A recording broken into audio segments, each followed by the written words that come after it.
पीछे पीछे और क्या बजाएंगे जी भगवान? अभी अभी समझ गए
जो रास, उस रास में कैसा मिलन?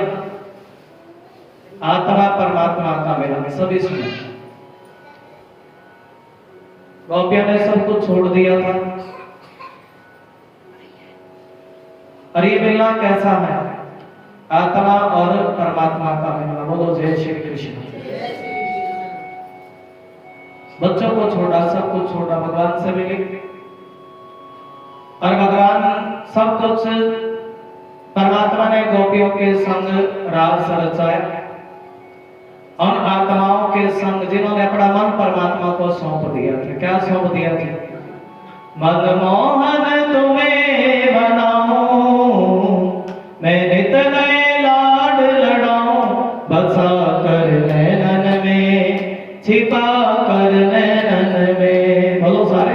बसा कर नैनन में, छिपा कर नैनन में, गीत बन जाऊं तेरी बांसुरी के स्वर का, इतलाती बल खाती पतली कमर का, मैं नित नए लाड लड़ाऊं, बसा कर नैनन में, छिपा कर नैनन में। जिनके लिए गोपियों ने अपने बच्चों को छोड़ा, सबको छोड़ दिया, और भगवान आत्मा परमात्मा का, आत्मा परमात्मा के मिलन का मधुमास है। बोलो आत्मा परमात्मा के मिलन का मधुमास है, यही महारास है, यही महारास है, यही महारास है, यही महारास है। आत्मा परमात्मा के मिलन का मधुमास है, यही महारास है, यही महारास है। मानो सुखदेव भगवान के लिए सुनो परीक्षित। गोपियों का मन पूर्णतः भगवान श्री कृष्ण को समर्पित हो चुका था, सब कुछ छूट चुका था। ये मन भगवान को समर्पित हो चुका था। एक ही मन था गोपियों के पास। गोपियां जो इंद्रियों को भगवान के भजन में लगाती, मन को परमात्मा के भजन में लगाती, एक ही मन था, और वो भी मन भगवान को सौंप चुकी थी गोपियां। और एक समय ऐसा आया, कैसा आया जी? जब भगवान को वृंदावन छोड़ करके मथुरा जाना पड़ा। कहाँ जाना पड़ा जी? वृंदावन में भगवान 11 वर्ष 56 दिन रहे, और वो समय आया जब मथुरा जाना पड़ा भगवान को। क्यों जाना पड़ा? सुखदेव भगवान कहते सुनो परीक्षित, भगवान का कर्तव्य है कि कंस जैसे राक्षसों का उद्धार करना, और तभी भगवान तो इस रास में उलझे रहते हैं। इतना प्रेम था, प्रेम का बंधन ऐसा होता है जो कभी फीका पड़ता नहीं। भगवान इस रास में उलझे रहते, लेकिन नारद जी कंस से कहने लगे सुनो कंस, एक काम करो ना, बलराम कृष्ण को अपने मथुरा बुलाओ। कहाँ बुलाओ जी? मथुरा। और तुम्हारे पास तो बड़े बड़े पहलवान हैं, और मथुरा बुला करके दोनों को मार गिराना। और तभी कंस ने अक्रूर को बुलाया। अक्रूर से कहने लगे सुना करो, तुम मथुरा जाओ, तुम जाओ मथुरा में, और बलराम कृष्ण को दोनों को बुला करके लेकर के आना। किसको जी? जैसे कंस ने अक्रूर को बोला, अक्रूर कंस के मन का भाव समझ गया, ये ऐसा पापी है, ये तो दोनों को यहीं पर बुला करके और दोनों को यहीं पर मार गिराएगा। अक्रूर ने जाने से इनकार कर दिया, मैं सब पाप नहीं करूंगा। और तभी कंस कहने लगा सुनो अक्रूर, जिनको मैं यशोदा का बच्चा समझता था ना, आज मुझे पता चल चुका है ये तो देवकी की 8वीं संतान है। जिस कारागार में देवकी वासुदेव को बंदी बना रखा, और उसी कारागार में चला गया। देवकी से कहने लगा सुनो देवकी, या तो अपना वचन पूरा करो, और नहीं तो मैं तुम्हारे बच्चों को जिंदा, मैं तुम्हारे पति को जिंदा नहीं छोड़ूंगा, जहरीले सर्पों से कटवाऊंगा। तब देवकी कहने लगी सुनो भाई, प्राण जाए पर वचन ना जाए, प्राण चला जाए लेकिन वचन की इतनी कहता, मेरे पति ने जो वचन दिया वो खाली नहीं जाना चाहिए। जानती है कि कन्हैया तो कौन है जी, ये तो साक्षात नारायण है, भगवान है। अगर उससे कह दिया सुना करो, तुम जाओ गोकुल में, तुम जाओ गोकुल में, कृष्ण को बलराम को लेकर के आना। अक्रूर गया गोकुल में, और एक तो मन में भाव है श्याम सुंदर का दर्शन होगा, और कांटों में उलझ गया रास्ते में। और जिस समय गोकुल में पहुंचा तभी गोकुल निवासी कहने लगे, देखो ये अक्रूर नहीं है, ये क्रूर बन करके आया है, जो हमारे जीवन धन, ये हमारे जीवन धन को लेने के लिए आया है, प्राण धन को लेने के लिए आया है। और कल कृष्ण गोकुल ब्रज छोड़ करके मथुरा चले जाएंगे। आपस में चर्चा करने लगे कि वो कृष्ण है, यशोदा का लड़का नहीं है, और ये तो देवकी की 8वीं संतान है। और जिस समय गोपियों के कानों में खबर पड़ी, सभी गोपियां रोने लगी हैं फूट फूट करके। भगवान ने भी कह दिया, अरे गोपियों चिंता मत करो, अरे गोपियों चिंता ना करो, मैं परसों आऊंगा। कब आऊंगा जी? भगवान जानते थे अगर मैंने गोपियों से कह दिया कि मैं नहीं आऊंगा, ये गोपियां रो रो करके अपने प्राण त्याग के छोड़ देंगे। और तभी तो भगवान ने क्या कह दिया, मैं परसों वापस आऊंगा। और नंद बाबा यशोदा मैया अक्रूर नंद बाबा से कहने लगे सुनो नंद बाबा, वो जो कृष्ण है ना, वो कृष्ण तुम्हारा लड़का नहीं है। यशोदा मैया रोने लगी, कहने लगी सुनो, तुमने कैसे कह दिया कि वो कृष्ण मेरा लड़का नहीं है? उंगली पकड़ कर चलना सिखाया, अरे मैंने तो कन्हैया को उंगली पकड़ करके चलना सिखाया।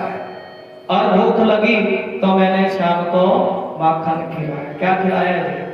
उंगली पकड़ कर चलना सिखाया, भूख लगी तो माखन खिलाया। अरे मैं हर फरमाइश, हर इच्छा पूरी की। पालने वाली माँ बड़ी है कि जन्म देने वाली?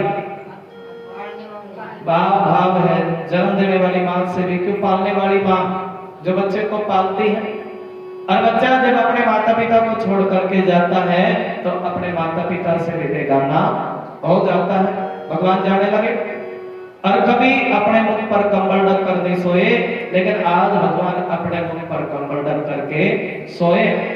क्यों थी? कंबल ढक लिया, यशोदा मैया समझ गई, अरे मेरा लाल कंबल ढक करके सोया है, और आज कोई ना कोई बात जरूर है। रोने लगी है मैया। और भगवान श्री कृष्ण तो जानते थे अगर मैंने अपनी मैया से कह दिया कि मैं बरसों तक वापस नहीं आऊंगा, मेरी मैया इतना प्रेम करती है कि रो रो करके प्राण छोड़ दे। मैया से भी कह दे, मैया तू चिंता ना करे, मैं परसों वापस आ जाऊंगा। अब सभी राधा रानी के पास गई हैं गोपियां।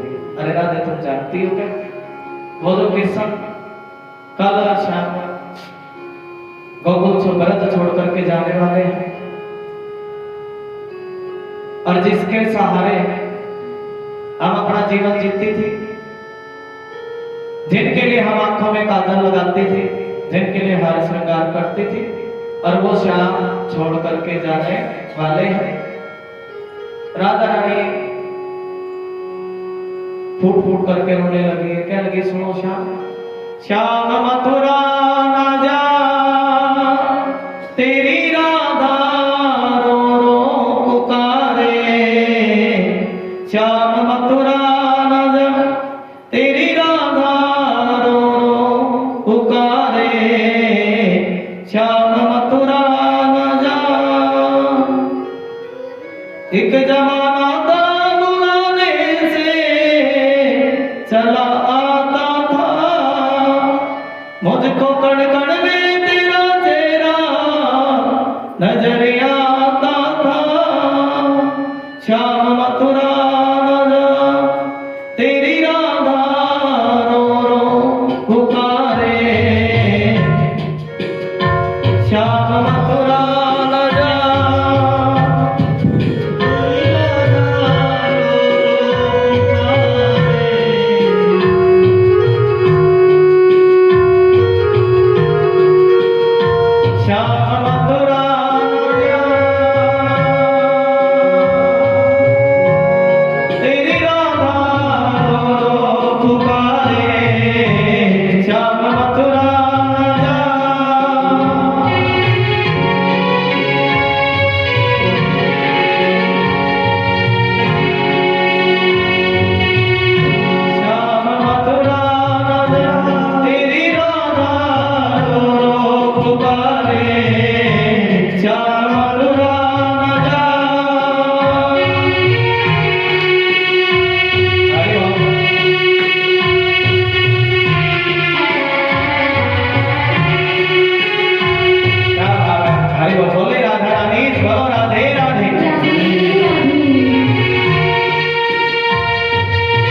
भगवान ने राधा प्रेम से बोलो जय श्री श्याम। जय श्री श्याम।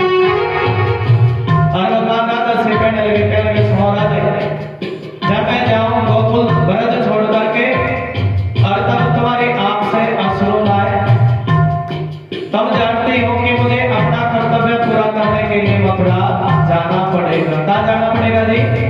तब राजा ने पूछ लिया था सुनो स्वामी का बात तो बताओ। सभी बोलेंगे हम तो चले कर्तव्य के पथ पर। किस पथ पर चले? कर्तव्य के पथ पर। कन्हैया अरे तुम तो मथुरा के राजा बन जाओगे, राजपाट में उड़ जाओगे, और लेकिन ये तो बताओ मैं अपना जीवन कैसे बिताऊंगी? बोलो जय श्री कृष्ण। जय श्री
राधा रानी ने भी कह दिया सुनो कृष्ण तुम मुझे छोड़ करके जा रहे, और मेरा एक भाव है कि मैं बनूंगी कृष्ण, तुम बनोगे राधा, और तब तुमसे पूछूंगी कि किसी को छोड़ के जाने का दर्द क्या होता है। प्रेम से बोलो राधे राधे। और बोलेंगे कि प्रभाव पर्सन है, बोलो राधे राधे।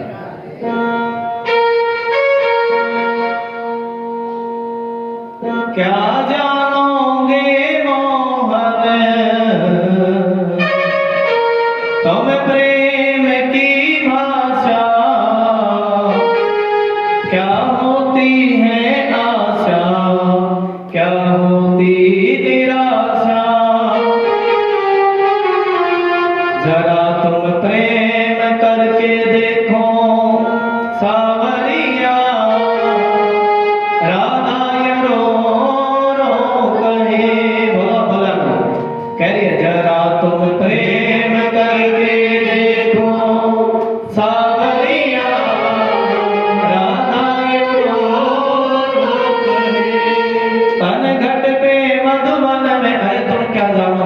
मैंने पनघट पे मधुबन में तुम्हारा कितना इंतजार किया, और जब तुम राजा बन करके जब तुम इंतजार करोगे ना, तब तुम्हें पता लगेगा कि किसी को छोड़ के जाने का दर्द क्या होता है।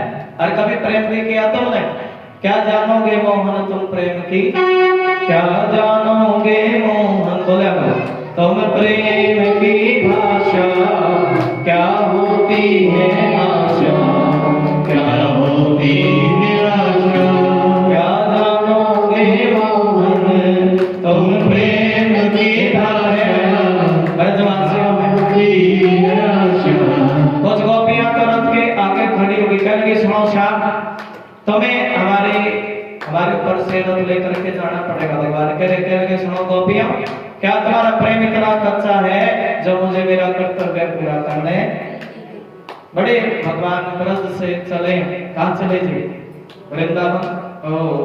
वृंदावन से चले मथुरा, और राधा रानी हर घड़ी याद तेरी आए, हर घड़ी याद तेरी आए सौतन। देखिए प्रेम वो है राधा कृष्ण का। राधा कहने लगी सुनो श्याम, जब तुम मिलते हो तो बिछड़ने का दर्द सताता है, और जब तुम मिलते हो तो बिछड़ने का दर्द रहता है, और जब मिलते हो तो बिछड़ने की तड़प सताती है। प्रेम हो तो ऐसा। राधा कृष्ण 11 वर्ष 56 दिन मिले, और राधा कभी कृष्ण से बाद में नहीं मिली। सोचती थी कि वो कृष्ण मथुरा का राजा बन चुका, और कहीं कृष्ण को कोई कुछ कह ना दे, इतना प्रेम करती है भगवान के प्रति। बोलो जय श्री श्याम। प्रेम हो तो ऐसा, इतना प्रेम आज भी राधा और कृष्ण निधि वन में मिलते हैं, हमेशा मिले रहते कि नहीं जी?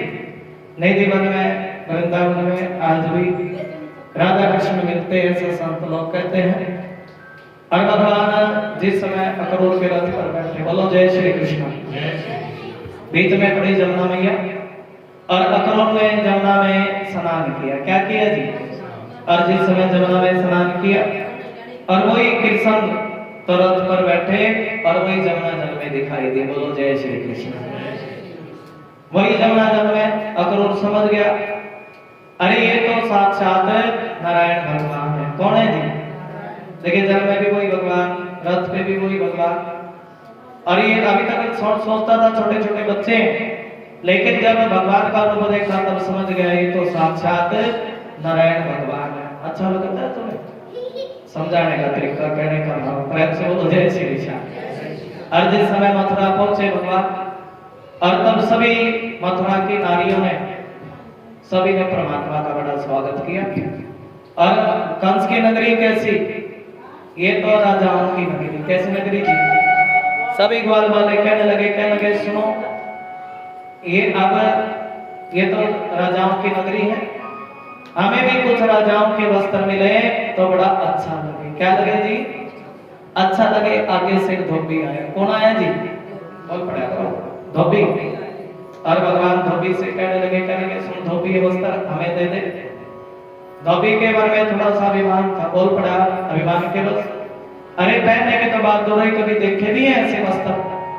तभी एक ग्वाल वाला बोल पड़ा, कहने लगा सुनो कन्हैया, जिन हाथों से तुमने पूतना मारी थी ना, 6 दिन के थे तुम तब पूतना मार दी थी, उसी छोटे से हाथ से इस धोबी के गाल पर भी एक थप्पड़, भगवान ने एक थप्पड़ लगाया और धोबी का भी उद्धार कर दिया। बोलो जय श्री कृष्ण। ऐसे है भगवान, उद्धार कर दिया धोबी का। वस्त्र बड़े बड़े, ग्वाल वाले छोटे छोटे। और ग्वाल वाले कहने लगे, एक ही वस्त्र में 8-8 10-10 ग्वाल वाले आए। ग्वाल वाले कहने लगे सुनो शाह, इससे बढ़िया तुम्हारे पहले वाले वस्त्र थे। और तभी एक दरजानी आई। कौन आई जी? दरजानी। और वो दरजानी ने प्रणाम किया भगवान से, परमात्मा से, कहने लगे सुनो प्रभु, अगर तुमको तो मैं तुम्हारे नापे के वस्त्र बना दूं। कैसे वस्त्र बना दूं जी? और उस दरजानी ने सभी ग्वाल वालों के नापे के वस्त्र बना दिए। कैसे बनाए जी? हाँ, भगवान ने परसों में आशीर्वाद दे दिया, सुखी रहो, धर्मवंतरी हो, पुत्रवती हो। और थोड़ी सी वस्त्र नापे के मिले, फिटिंग के वस्त्र ग्वाल वाले बड़े परसों हुए। और थोड़ी सी दूर गए तब ग्वाल वाले कहने लगे सुनो प्रभु, अगर वस्त्र भी मिले बढ़िया सुंदर फूल वाले की कमी रहेगी। किसकी कमी थी? तभी एक मालन आई और उस मालन में बढ़िया 5 प्रकार के सुगंधित फूलों की माला, चंपा चमेली गुलाब जूही गेंदा, कितने हुए थे? चंपा चमेली गुलाब जूही गेंदा, और इन 5 प्रकार के फूलों की माला भगवान के गले में पहना दी। बोलो जय श्री कृष्ण। इस प्रकार फूलों को वाले कहने सुनो प्रभु, फूल माला तो मिल गई, प्रभु फूल माला तो मिल गई, और अब तो एक चीज की चीज कीजिए, चंदन का तिलक और लग जाए तो आनंद हो जाए। कुब्जा जो चंदन घिसती है और उसके चंदन की खुशबू बड़ी दूर तक, भगवान कुब्जा से कहने लगे सुनो कुब्जा, अरे तुम भगवान कंस के लिए चंदन घिसती हो, आज ये चंदन का तिलक हमारे माथे पर लगा दो। किसके माथे पर जी? और तुरंत कुब्जा के माथे पर क्या लगाया? आज कुब्जा ने भगवान श्री कृष्ण के माथे पर, सभी द्वार वालों के माथे पर मोटा मोटा चंदन का तिलक लगा दिया। बोलो जय श्री कृष्ण।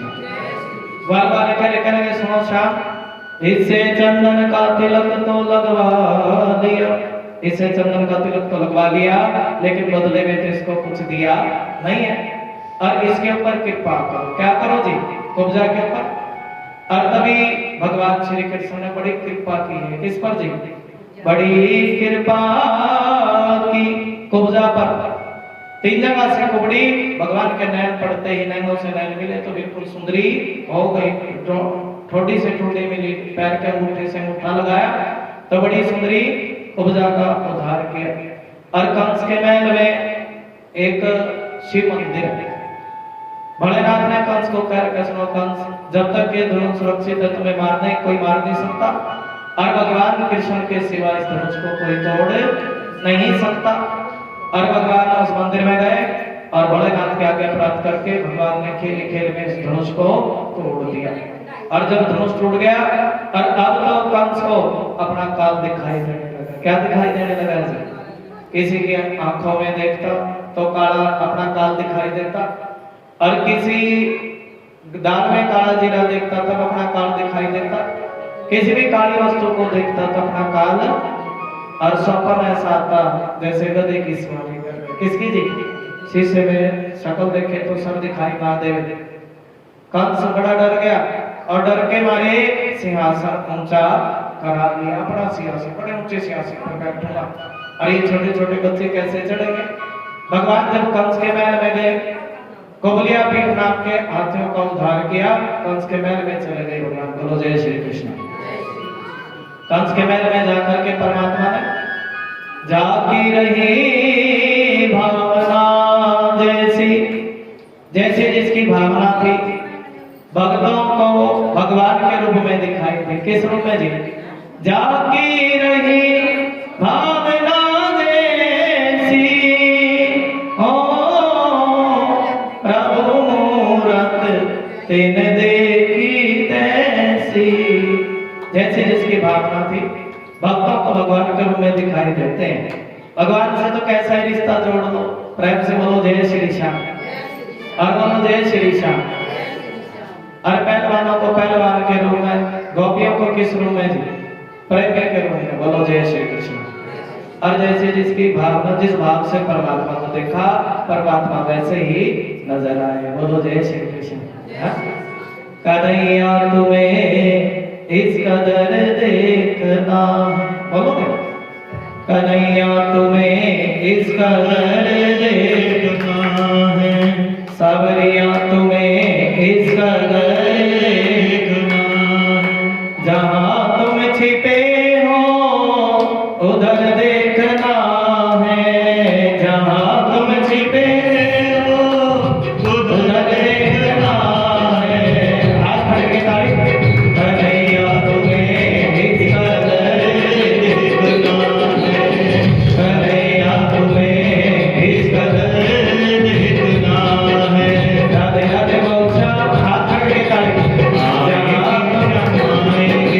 राधे राधे बोल श्याम आएंगे आएंगे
लगी है निगाहें दर पे हमारी, लगी है निगाहें दर पे हमारी, लगी है निगाहें दर पे हमारी, लगी है निगाहें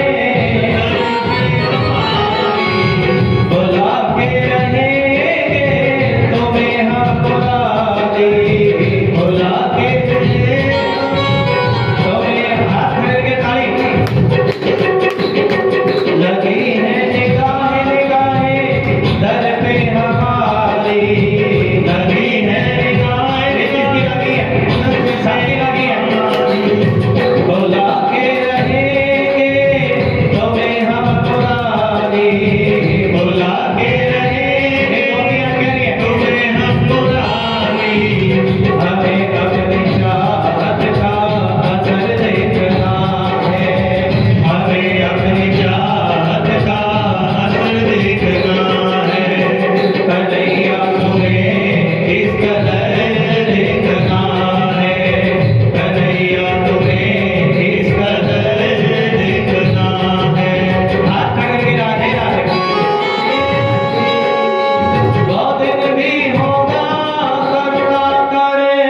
कंस के बाल पकड़ करके, उस दिन को याद करो जिस दिन तुमने मेरी देवकी मैया के बाल पकड़ कर के रथ से नीचे उतार दिया था।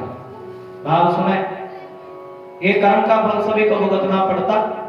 और कंस के बाल पकड़ के रथ से नीचे उतार दिया, एक थप्पड़ लगाया कि कंस का भी गोविंदाय नमो नमः हो गया। बोलो जय श्री कृष्णा, जय श्री कृष्णा। अब बड़ा धार्मिक था, भगवान ने मथुरा जाकर के कंस का उद्धार किया। किसका उद्धार किया जी? और नंद बाबा कहने लगे सुनो